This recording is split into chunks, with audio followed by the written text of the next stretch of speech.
Hello students, कस्तूरी देवी college की online क्लासों में आपका हार्दिक स्वागत है।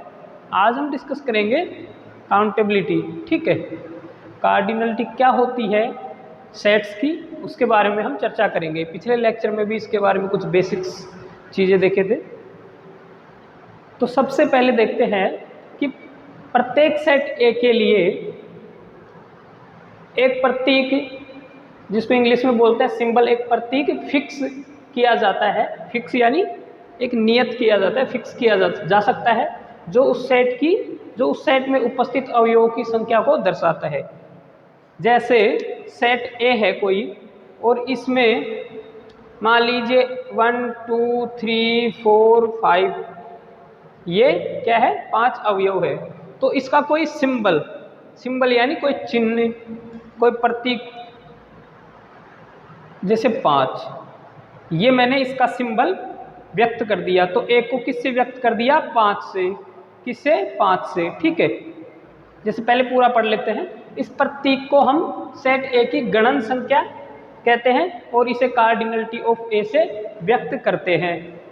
ठीक है, एक और, इसे मोड ए से भी व्यक्त किया जाता है, व्यक्त करते हैं। ठीक है,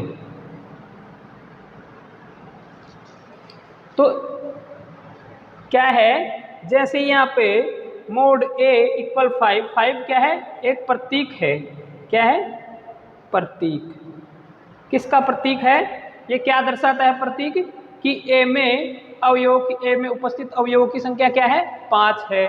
ठीक है, ये क्या है? सेट ए की गणनता को दर्शाता है। क्या है? 5, सेट ए की गणन संख्या। ठीक है, इसको कार्डिनलिटी भी बोलते हैं इंग्लिश में। ठीक है, जैसा कि ऊपर लिखा हुआ है। और इसको क्या दर्शाते हैं? कार्डिनलिटी ऑफ ए बराबर, कार्डिनलिटी ऑफ ए बराबर 5 लिख दो, या फिर मॉडुलस ऑफ ए बराबर 5, जैसा कि पिछले लेक्चर में हमने देखा था। अब एक नोट देख लीजिए, कोई दो सेट है ए और बी। ठीक है, परस्पर तुल्य कहलाते हैं। परस्पर तुल्य यानी बराबर, एक तरीके से कह सकते हो कि परस्पर की दोनों की गणन संख्या समान हो, तभी वो तुल्य कहलाते हैं। यहाँ तुल्य का मीनिंग है कि दो सेट्स की गणन संख्या बराबर हो तो वो आपस में क्या होंगे? तुल्य होंगे। तो इसका डेफिनेशन देखिए, दो सेट तुल्य कब होते हैं? दो सेट परस्पर तुल्य कहलाते हैं यदि इनके अवयवों के मध्य, इनके अवयवों यानी इनके एलिमेंट्स के मध्य एक की, यहाँ से देखिए, एक की संगतता विद्यमान हो। कहने का मीनिंग 1 1 संगतता मौजूद हो। इस स्थिति में हम कह सकते हैं कि सेट ए और सेट बी की गणन संख्या समान है। अगर एक की संगतता है इन दोनों सेट्स के एलिमेंट्स के बीच में, तो हम कह सकते हैं कि सेट ए और सेट बी की कार्डिनलिटी बराबर है, यानी समान है इनकी गणन संख्या। ठीक है, अर्थात कार्डिनलिटी ऑफ ए बराबर कार्डिनलिटी ऑफ बी बराबर है, ऐसे कह सकते हैं। इसका मीनिंग यही है, और इसे ऐसे व्यक्त किया जाता है इस चिन्ह से। ठीक है, किससे? अब देखिए, जैसे यहाँ पे सेट ए मैं ले रहा हूं 1 2 3, ठीक है, और बी ले रहा हूं ए बी और सी। सबसे सिंपलेस्ट एग्जाम्पल, अब मान लीजिए अगर इनके बीच में 1 2 3 ए बी और सी, अगर इनके बीच में एक फंक्शन ऐसा मिल जाए एफ कि ये इनके बीच में एक की संगतता मौजूद हो, मीन्स ये एक की हो, 1 1 हो, ऐसे एक का संबंध एक से हो।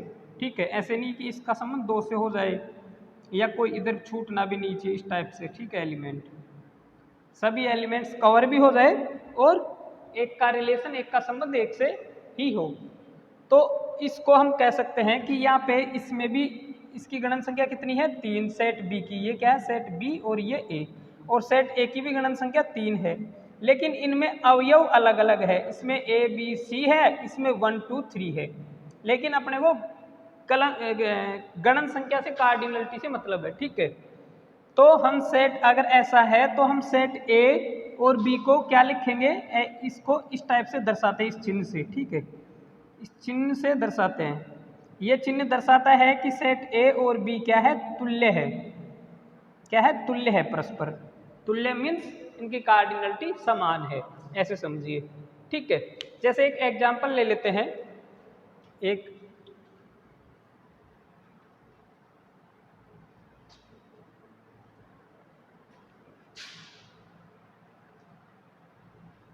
समझिए, एक एग्जाम्पल ले लेते हैं। एग्जाम्पल एक बुक का ही एग्जाम्पल है। माना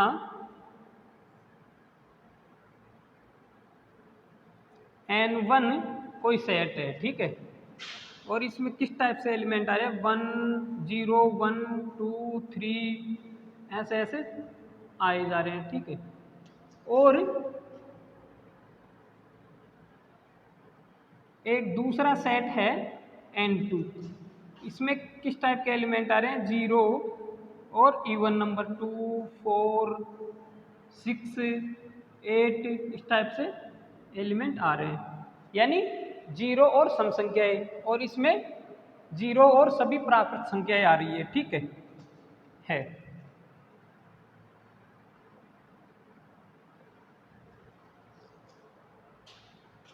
तथा f कोई फंक्शन है, इसमें n1 से n2 में परिभाषित है। सेट n1 से n2 में क्या है, ये परिभाषित है। कोई फंक्शन f क्या है, ये फलन है, कोई फलन f, ठीक है। इस प्रकार है कि f ऑफ n बराबर 2n, जहाँ for all n belongs to n1, जहाँ से सभी n, ये कहाँ से आ रहे हैं, छोटा n कहाँ से आ रहा है, ये कैपिटल N1 जो सेट है ये इसका अवयव है, ठीक है। ये n क्या है, कैपिटल N1 जो ये है इस सेट का अवयव है, ठीक है। अब आप चेक कर लीजिए, एक एक N1 रख लीजिए यहाँ से। जैसे अगर मैं देखना सेट बनता जाएगा, अगर मैं यहाँ पे 0 रखूँ सबसे पहले, ये 0 तो क्या आएगा, 0 रखा 0 आ जाएगा, ठीक है। तो यहाँ पे N2 में 0 है, ठीक है। अब दूसरा मैं 1 रखा, ये मिल गया ना। अब मैं दूसरा 1 रखा, 1 रखेंगे क्या आ जाएगा, 2 आ जाएगा। अब फिर 2 रखा, तो 2 रखेंगे, 2 की जगह क्या आ जाएगा, 4 आ जाएगा, ठीक है। इसका 2 गुना, जो भी वैल्यू रखेंगे उसका 2 गुना अपने को मिलता जाएगा, बिकॉज 2n फंक्शन मान्य है। तो क्या आ गया, 1 रखने पे 2, 2 रखने पे 4 आ गया, ऐसे ही 3 रखने पे क्या आ जाएगा, 6 आ जाएगा, जो 6 भी मिल रहा है। तो कहने का मीनिंग क्या है कि यहाँ पे 0 का संबंध 0 से है, 1 का संबंध 2 से है, और 2 का संबंध 4 से है, 3 का संबंध 6 से है, यानी कि 1 1, ये क्या है इनके बीच में 1 1, ये फंक्शन मिल गया ना एक ऐसा f कोई फंक्शन मिल गया अपने को ऐसा, जो ये क्या है, f क्या है, यहाँ पे यहाँ से स्पष्ट हो जा रहा है कि f 1 1 है, और क्या है, 1 1 भी है, ऑन 2 भी है, यानी एकैकी और आच्छादक फलन है। अगर ऑन 2 हमारे को चेक करना नहीं है, बस 1 1 चेक करना। अगर 1 1 है तो हम कह सकते हैं कि यहाँ पे सेट N1 और N2 क्या है, तुल्य है। यहाँ फलन f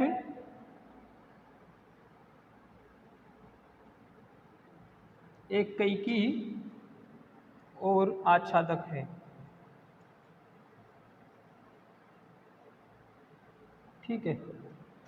अतः N1 N2 ये क्या हुए, आपस में तुल्य हुए। मीन्स इसको लिख सकते हैं कि दैट इज, अर्थात, इसका मीनिंग होता है अर्थात, दैट इज, इंग्लिश में लिखते हैं ना दैट इज, ये इतना बड़ा ना लिख के डायरेक्ट IE ऐसे लिख दो, that is cardinality of N1 बराबर कार्डिनलिटी ऑफ n2, ये आपस में बराबर है। कहने का मीनिंग क्या हुआ, n1 में और n2 में अवयवों की संख्या बराबर है। ठीक है, अवयवों की संख्या बराबर है, लेकिन अवयव बराबर है या नहीं है ये हमें पता नहीं है। यहाँ से अवयव बराबर है नहीं है। अगर अवयव बराबर होते तब भी क्या होता, तब तब तो डेफिनेटली इक्विवेलेंट होते, एक दूसरे के तुल्य होते। ठीक है, तो ये उसका एग्जाम्पल हुआ। अब हम आगे देखते हैं स्टूडेंट्स कि फाइनाइट और इनफाइनाइट सेट्स की कार्डिनलिटी। फाइनाइट और इनफाइनाइट सेट्स क्या होते हैं ये हम पढ़ेंगे।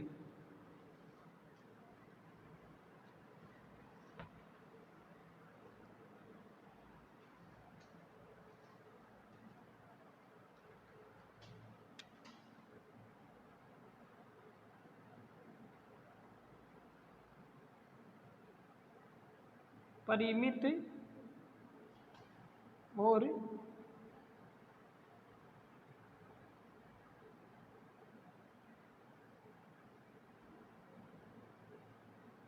परिमित और अपरिमित समुच्चय।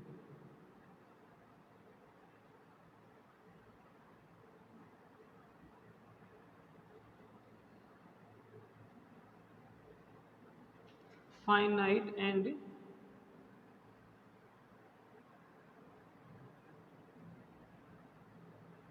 Infinite sets.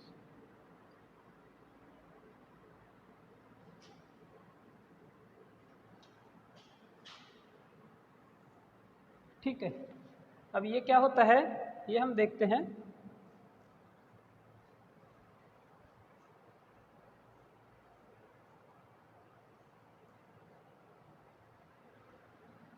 यदि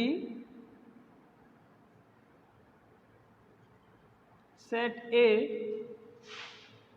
एक रिक्त यानी एम्प्टी, यदि सेट ए एक रिक्त समुच्चय हो, रिक्त समुच्चय हो अथवा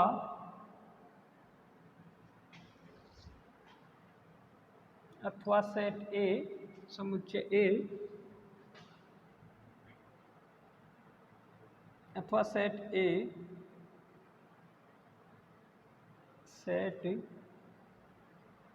1 2 3 n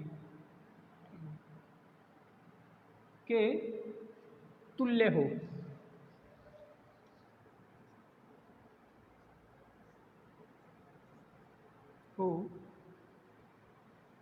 तो सेट ए परिमित समुच्चय कहलाता है। ए परिमित समुच्चय कहलाता है।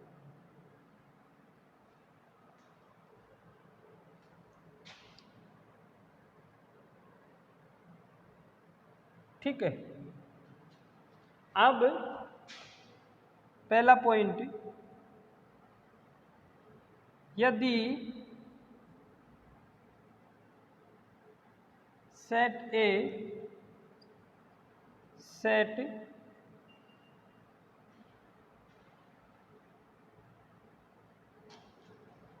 यहाँ लिख लीजिए जहां n एक प्राकृत संख्या है। क्या है, नेचुरल नंबर, प्राकृत संख्या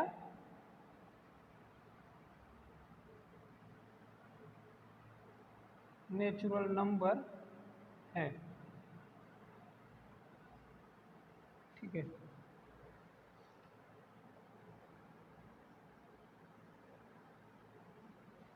यदि सेट ए सेट ये जो सेट है के तुल्य हो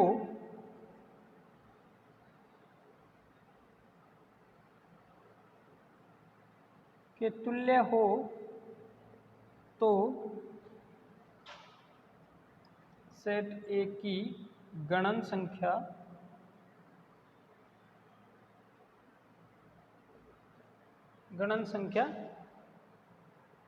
n होगी। ठीक है,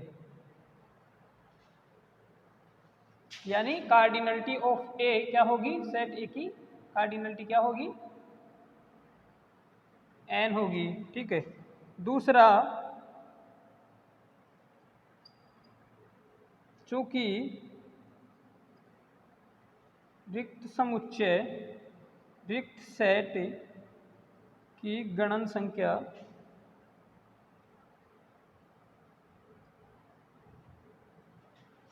रिक्त सेट की गणन संख्या 0 होती है, यानी 0 होती है। ठीक है,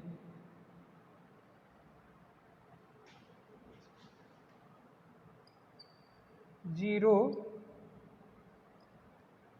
होती है। तो यहां से क्या आ गया, रिक्त सेट की गणन संख्या क्या होती है, कार्डिनलिटी 0 होती है।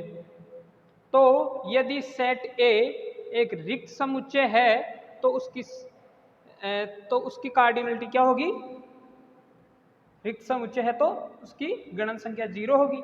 और यदि सेट इस सेट के तुल्य है तो उस सेट ए की गणन संख्या n होगी। अर्थात यहां से क्या आ गया, यहां से अर्थात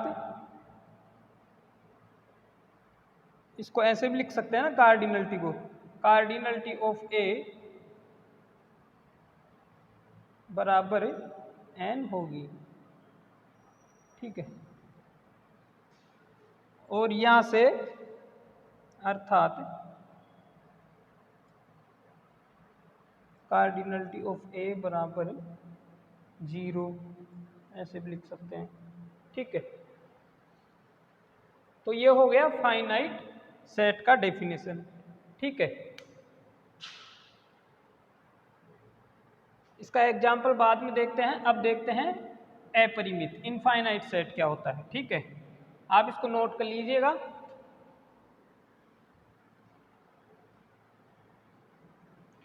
नोट करने के साथ साथ समझना भी।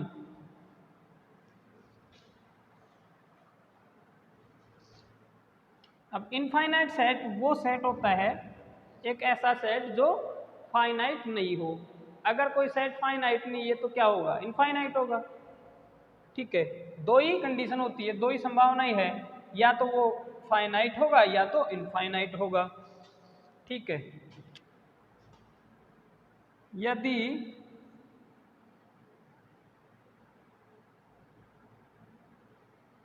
सेट ए परिमित सेट नहीं है, यदि सेट ए परिमित यानी फाइनाइट नहीं है, परिमित नहीं है, तो इसे अपरिमित सेट कहते हैं, यानी इनफाइनाइट सेट कहते हैं। ठीक है, और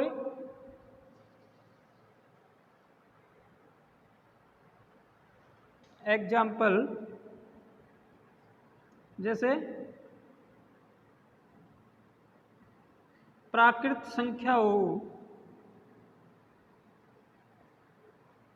का समुच्चय,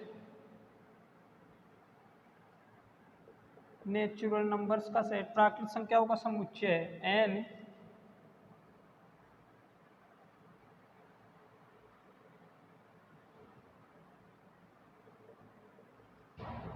पूर्णांकों का समुच्चय, पूर्णांकों का सेट z।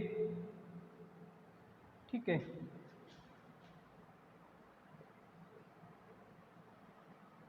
परिमेय संख्याओं, मैं यहाँ संख्याओं को शॉर्ट में लिख दिया, परिमेय संख्याओं का सेट Q। ठीक है, सभी, इसमें क्या होगा, सेट सभी अपरिमित सेट है। क्या है? अपरिमित समुच्चय है।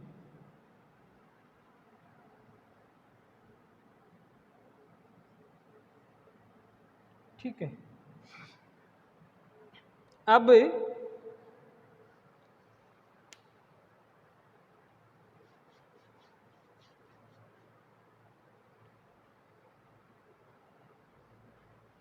इसके बाद आता है गणनीय अनंत समुच्चय। क्या? गणनीय अनंत समुच्चय, काउंटेबली इनफाइनाइट सेट। ठीक है, उसके बारे में भी हम पिछले लेक्चर में चर्चा किए थे, थोड़ा बेसिक कॉन्सेप्ट उसके बारे में समझे थे। तो countably infinite sets, countably infinite sets वो सेट्स होते हैं, जैसे अगर सेट ए को हम काउंटेबली इनफाइनाइट यानी गणनीय अनंत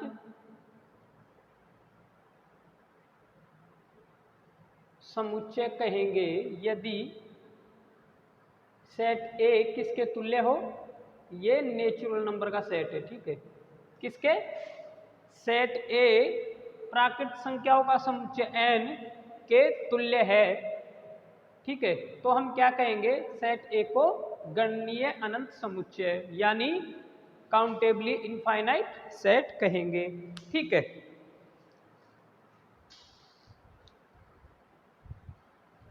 तो काउंटेबली इनफाइनाइट सेट्स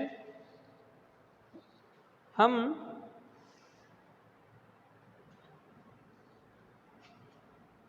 समझते हैं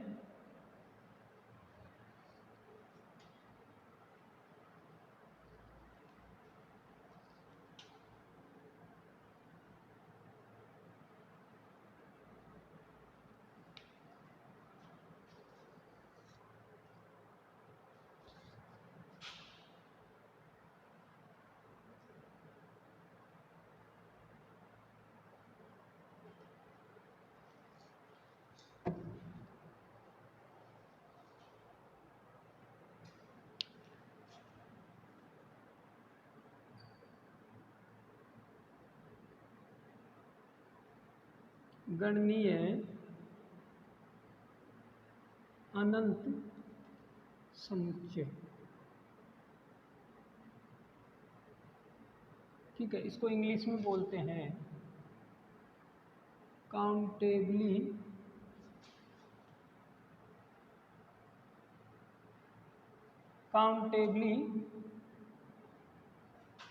इनफाइनाइट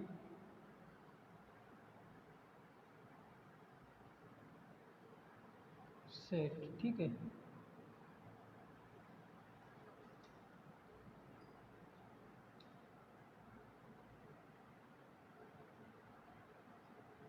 सेट ए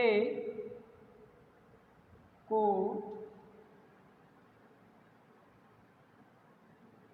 गणनीय अनंत समुच्चय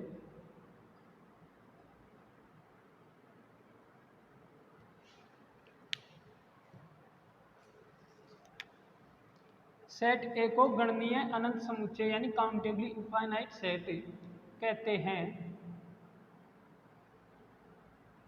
यदि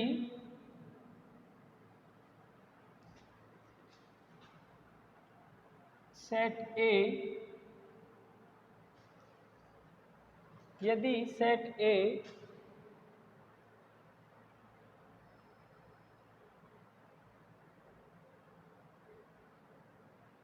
यदि सेट ए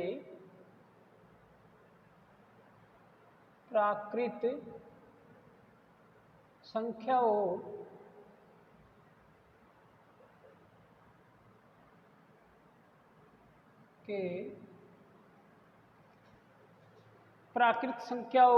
के सेट, नेचुरल नंबर का सेट जो ये है n, इस टाइप से लिखते हैं प्राकृत संख्याओं के सेट को। ठीक है, सेट ए प्राकृत संख्याओं के सेट n के तुल्य हो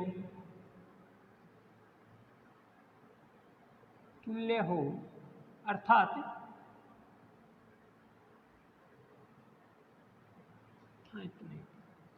ठीक है, सेट ए को गणनीय अनंत समुच्चय कहते हैं यदि सेट ए प्राकृत संख्याओं के सेट एन के तुल्य हो, अर्थात ए इक्विवेलेंट ए ऐसे ये चिन्ह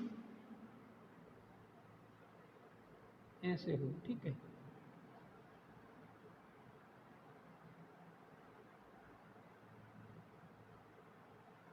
ठीक है, प्राकृत संख्याओं के समुच्चय एन के तुल्य हो, यानी दोनों की कार्डिनलिटी बराबर हो। नेचुरल नंबर की कार्डिनलिटी क्या होती है, अब देखना नोट।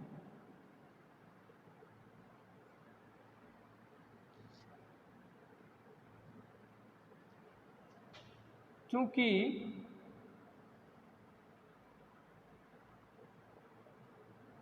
प्राकृत संख्याओं के सेट एन की गणन संख्या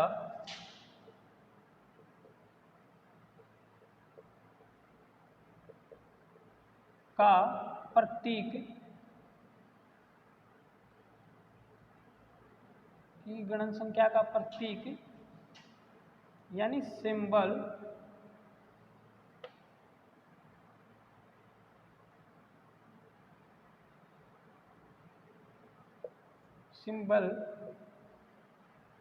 ये है जाई नोट। ठीक है, नोट को को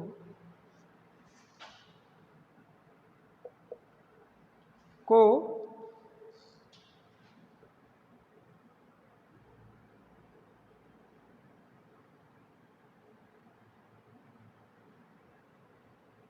यहाँ डायरेक्ट लिख दीजिए का प्रतीक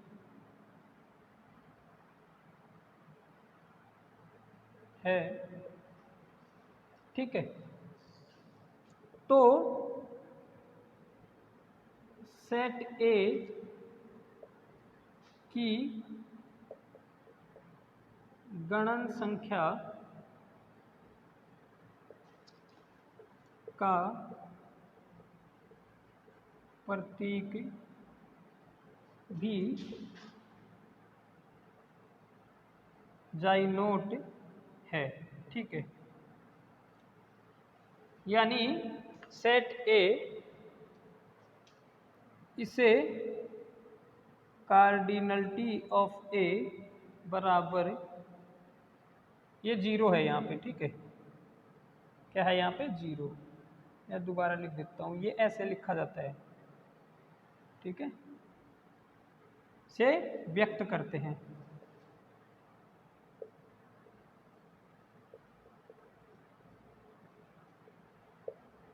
ठीक है, ये याद रखिएगा कि कोई भी सेट ए जो नेचुरल नंबर के इक्विवेलेंट है, तुल्य है, प्राकृत संख्याओं के समुच्चय के तुल्य है, तो उसकी कार्डिनलिटी या उसकी गणन संख्या क्या होगी, काई नोट, क्या, या एक्स नोट बोल दीजिए, काई नोट जो भी है।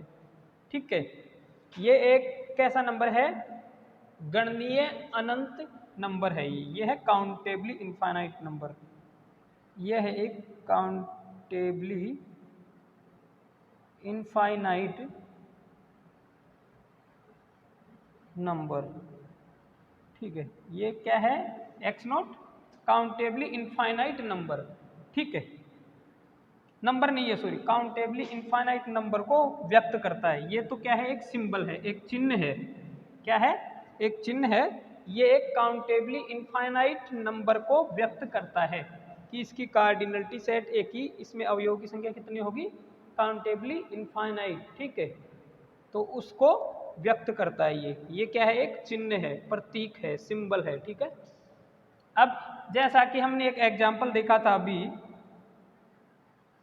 कि मान लीजिए कोई सेट ए है और उसमें एलिमेंट आ रहे हैं 2, 4, 6 इस टाइप से। ठीक है, सम संख्याओं का समुच्चय या सम प्राकृत संख्या, ठीक है। और ये सेट क्या है, और ये सेट कोई फंक्शन है फलन जो A2 नेचुरल नंबर से A में परिभाषित है, नेचुरल नंबर से A में, सेट A में, ठीक है, ठीक है। Defined by f of n बराबर 2n for all n belongs to natural number, ठीक है, जहाँ पे n क्या है। और ये कैसा है एक फंक्शन, ये 1 1 और ऑन टू फंक्शन है, ठीक है। कैसे, जैसे इसमें 1 2 3 ये आते हैं, नेचुरल नंबर में क्या आते हैं 1 2 3 ये सब आते हैं, ठीक है। और ए में 2 4 6 ये सब आ रहे हैं। अब यहाँ से 1 रखेंगे फंक्शन में, 1 n की जगह 1 रखेंगे तो क्या आएगा 2 आएगा, 2 रखेंगे तो 4 आएगा, 3 रखेंगे तो 6 आएगा, ऐसे 4 रखेंगे तो 8 आएगा, ठीक है। तो यहाँ से इसका मीनिंग क्या हुआ, ये दोनों 1 1 है और ऑन टू मीन्स कोई भी एलिमेंट छूट भी नहीं रहा ए में, ए का कोई भी एलिमेंट नहीं छूट रहा। तो हम क्या कहेंगे, जब ये क्या हो, यहाँ से जब 1 1 ऐप क्या हो गया 1 1 और ऑन टू, तो 1 1 जब हो गया, एक कई की संगतता विद्यमान है इस फंक्शन में, तो हम कह सकते हैं कि सेट ए किसके तुल्य है, प्राकृत संख्याओं के समुच्चय n के तुल्य है। मीन्स इन दोनों की कार्डिनलिटी बराबर होगी, और वो किसके बराबर होगी, x नोट के बराबर होगी, ठीक है। तो इस टाइप से ये जो ऊपर एग्जाम्पल करवाया था उसमें 0 हटा दीजिए, ठीक है। तो फिर क्या हो जाएगा, यही n1 को नेचुरल नंबर, n1 क्या हो जाएगा 0 हटाने के बाद नेचुरल नंबर, और n2 कोई सेट A मान लीजिए, ये इसका एग्जाम्पल हो जाएगा, ठीक है। अब स्टूडेंट्स आज के लिए इतना ही काफ़ी है, आप इनको रेगुलर पढ़िए, समझिए और एग्जाम्पल एक्सरसाइज के कीजिए, ठीक है। ये कॉन्सेप्ट समझ के आगे आप एक्सरसाइज में क्वेश्चंस देख सकते हैं, और कहीं से भी आप देख सकते हैं। अगर आपको क्वेश्चंस कहीं से मिल रहे हैं, ये 12th की बुक्स में आई थिंक होंगे, या फिर जो IIT JEE की बुक्स आती है उनमें ये सब क्वेश्चंस मिल जाएंगे, काउंटेबिलिटी की गणना के सी, ठीक है।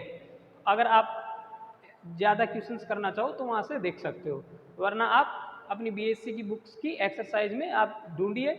जैसे अगर काउंटेबली इनफाइनाइट कोई सेट है तो आप चेक कीजिए कैसे है कि वो नेचुरल नंबर के तुल्य है या नहीं है, जो डेफिनेशन है वो फॉलो कर रहा है, संतुष्ट कर रहा है या नहीं कर रहा है, ठीक है।